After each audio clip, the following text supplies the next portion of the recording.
हमारे घर की रक्षा करने वाला है। स्कंद पुराण रेवा खंड कहता है, जिसके घर में शिव है उसकी रक्षा स्वयं शिव करता, स्वयं उसके गण करता।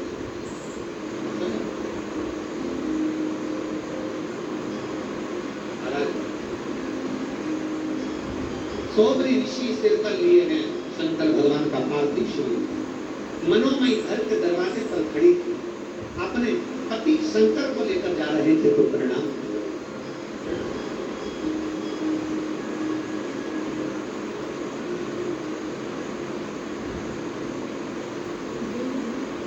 शंकर जी को लेकर जैसे सोबरी ऋषि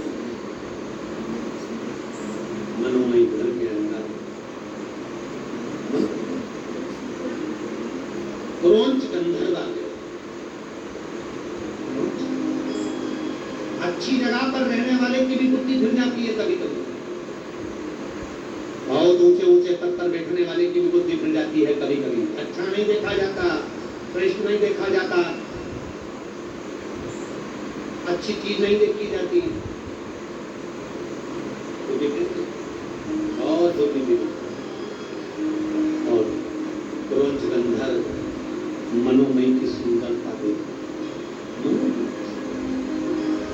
जो मनोमयी की सुंदरता क्रोंच गंधर्व ने देखी और मनोमयी का पति गए सोबरी ऋषि को विसर्जन करने के लिए शिवलिंग का। क्रोंच गंधर्व प्रवेश कर गया सोबरी ऋषि के घर में। मनोमयी अंदर रसोई घर में कार्य कर रही थी, और वहीं पर क्रोंच गंधर्व प्रवेश कर गया। वहीं पर क्रोंच गंधर्व मनोमयी अपने कार्य में लगी। उसके स्मरण में नहीं आया कि कोई मेरे कक्ष के अंदर प्रवेश कर गया। क्रोंच गंधर्व अंदर प्रवेश कर मनोमयी का हाथ पकड़ा, हाथ पकड़कर खींच कर लेकर जा रहा था। इतने में सोबरी ऋषि शिव जी का विसर्जन कर सोबरी ऋषि आए।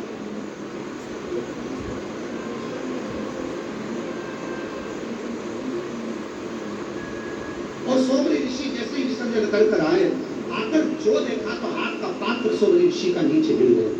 मेरी पत्नी का हाथ पकड़कर, मनोमयी का हाथ पकड़कर पीले तो जरा देखा, देखते से पहचान गए सोबरी ऋषि ये तो क्रोंच गंधर्व है। तू गंधर्व लोक में रहता है, इतने ऊंचे पद पर रहता है, इतने देवताओं के करीब में रहता है, उसके बाद भी तेरी बुद्धि खुल गई और तू मेरी पत्नी का हाथ पकड़कर लेकर जा रहा। तुझे मालूम नहीं कि किसके घर में प्रवेश करा है?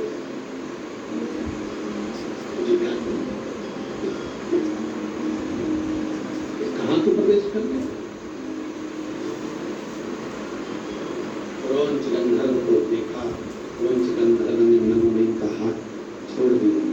मनोमयी का हाथ छूटा, सोबरी ऋषि ने हाथ में जो विसर्जन कर आया था, जो विसर्जन भगवान शिव जी का करा था, आते समय थोड़ा सा जल लेकर आए।